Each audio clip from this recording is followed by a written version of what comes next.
Billy Wilder's Ace in the Hole from 1951, a dark masterpiece about ambition and corruption. Chuck Tatum arrives in Albuquerque broke and desperate, his car being towed after running out of gas. He's carrying everything he owns in a single box, heading straight for the local newspaper office. Well, sir, it made me throw up. I don't want you to think I expected the New York Times, but even for Albuquerque, this is pretty Albuquerque. Tatum lays it all out for editor Jacob Boot. He's been fired from 11 major newspapers with a combined circulation of 7 million readers. But he's desperate for just one good story, one Tatum special that'll get him back to New York. Boot hires him at $60 a week. Tatum finally has his foothold. 1 year later, Tatum's trapped at his small-town desk, covering church socials and flower shows. He calls it his sun-baked Siberia, exile from the big leagues that's slowly driving him insane. Then Boot assigns him to cover a rattlesnake hunt with young photographer Herbie Cook. It's a nothing story, but Tatum heads out anyway. He has no idea this assignment will change everything. On the road to the rattlesnake hunt, Tatum lays out his philosophy to young Herbie. Bad news sells best, he explains, because good news is no news at all. People don't want to read about planes that land safely. They want the crashes, the disasters. They pull up to a lonely trading post called Minosa's Indian Curios, looking for directions to the hunt. Inside, Herbie finds an elderly woman kneeling in prayer, her face etched with worry and desperation. The woman at the counter is Lorraine Minosa, and she's got devastating news. Her husband, Leo, went into the old cliff dwellings this morning to collect ancient pottery for the shop. There was a cave-in. He's trapped under tons of rock, and nobody knows if he's even still alive. And maybe you heard that a reporter on the Louisville paper crawled in for the story and came out with a Pulitzer Prize. Tatum crawls through the narrow cave passages, his flashlight cutting through the darkness. He finds Leo pinned under massive rocks, scared, but very much alive. Tatum becomes his lifeline, bringing coffee, a blanket, even singing to keep his spirits up while Herbie takes photographs. Back at the trading post, Tatum's already working the phones, filing his first story. The wire services pick it up immediately. Within hours, newspapers across the country are running headlines about the man trapped in the cursed mountain of the 7 vultures. The story explodes across America overnight. Tatum spins pure gold from Leo's tragedy, coining the perfect headline: The Curse of the Mountain of the 7 Vultures. Ancient burial ground, mysterious cave-in, survival drama. It's got everything newspapers crave. By morning, the machinery's already rolling toward the mountain, and Lorraine's packing her bags. Out of here fast. As far as $11 will take me. I'm blowing this place. Tatum corners her with brutal honesty. He knows she's leaving, but needs her now. The grieving wife sells papers. There's 3 of us buried here. I'm going back in style. The first tourists are already arriving, asking about the mountain and the trapped man. Within hours, it's a full carnival.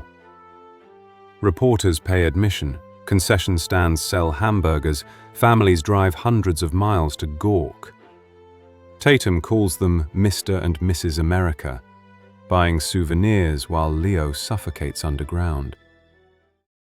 Tatum corners Sheriff Kretzer in the diner with a brutal ultimatum. You play along with me, and I'll have you reelected. You don't, and I'll crucify you. What'd you have? A pair of deuces? This is better. Here we've got an ace in the hole. The corrupt bargain gets struck right here. 6 days of heroic press coverage in exchange for exclusive access. Tatum promises to make Kretzer a hero. The election's in the bag. It's political manipulation at its finest. Then comes the key manipulation. Instead of shoring up the cave, which would free Leo in 12 hours, Tatum proposes drilling from the top. 7 days instead of 12 hours. Money starts flowing in as Tatum counts his growing profits. The rescue site transforms into a full-blown tourist attraction, with concession stands and carnival rides sprouting everywhere. Radio broadcasts describe the community that's grown around Leo's suffering. Families camp out, kids play games, vendors hawk souvenirs. Tatum built this machine, and it's feeding on a fading man. Tatum's become the star of his own show, holding court with reporters and officials. Then an old miner named Kuzak steps forward with the truth Tatum's been hiding. "Shore up the walls," he says. Leo could be out in 12 hours. But Tatum dismisses him on live radio, sealing Leo's fate with a smile.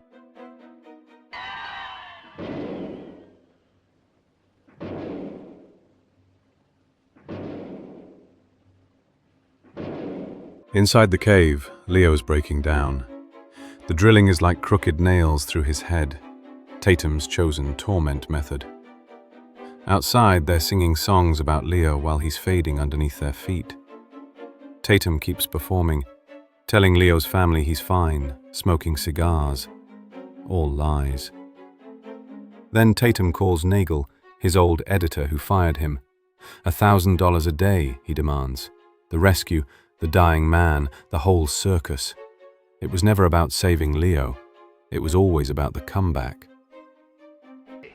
It's that desk of mine I want back when this is over. You heard me, the old desk, the old job. Here. The doctor's verdict hits like a sledgehammer. Leo has pneumonia.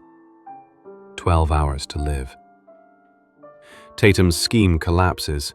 The sheriff realizes what his ambition cost, slumping in defeat while Tatum frantically washes sweat from his face.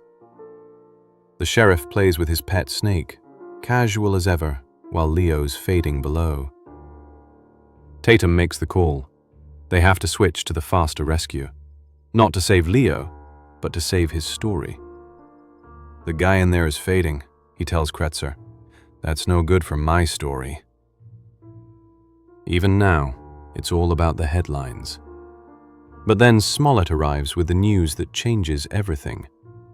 The drilling has cracked the cave walls. They can't shore them up anymore. The whole thing could collapse. Tatum's scheme has made rescue impossible. Leo is trapped forever, and it's all because of the story Tatum had to have. Don't look at me like that. I never wanted to use the drill in the first place. I never wanted to go in on this at all. In the cave, Leo's delirious, mentioning his anniversary gift, a fur stole. When Tatum brings it to Lorraine, she sneers. "It's like him touching me." He forces it on her. Lorraine grabs scissors and stabs his stomach. Father Diego arrives in the darkness below, carrying the last rites to a fading man. Leo's voice is weak, fading. "Chuck," he whispers, "is Lorraine wearing the stole? The one I got her?" Tatum looks at this trusting, fading man. "Yeah, Leo, she's wearing it. She loves it." Bless me, Father, for I have sinned. I'm sorry. Leo smiles, clutching the necklace he never got to give her. His eyes stay open, but the light goes out. Leo Minosa is dead. The metal cage rises through the darkness, carrying Tatum back to the surface. He emerges to face his creation. Thousands of people, carnival rides, the whole circus he built around one man's suffering. Tatum raises the megaphone to address the crowd below. His voice echoes across the valley. "Ladies and gentlemen, Leo Minosa is dead. The rescue is over. This is Charles Tatum speaking." Tatum's voice cuts through the desert air like a blade. The crowd below falls silent as reality hits them. The show they came to see is over. Now go on home, all of you. The circus is over. The carnival passes away as quickly as it was born. Rides shut down, vendors pack up.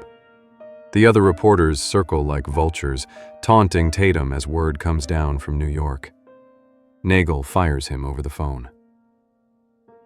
The exclusive story he manufactured has slipped through his fingers.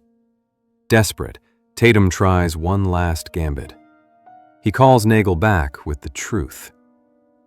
Leo Minosa didn't pass away. He was unalived. But Nagel hangs up. Nobody wants to hear it now. Tatum staggers back to where it all began, the Sun Bulletin newsroom. Herbie tries to help him, but Tatum pushes him away. He stands alone, calling for Boot. The $1,000-a-day newspaper man makes his final offer. You can have me for nothing. But even nothing is too much. Tatum collapses, and the truth passes away with him. What did you think of this dark tale? Like, subscribe, and share your thoughts below.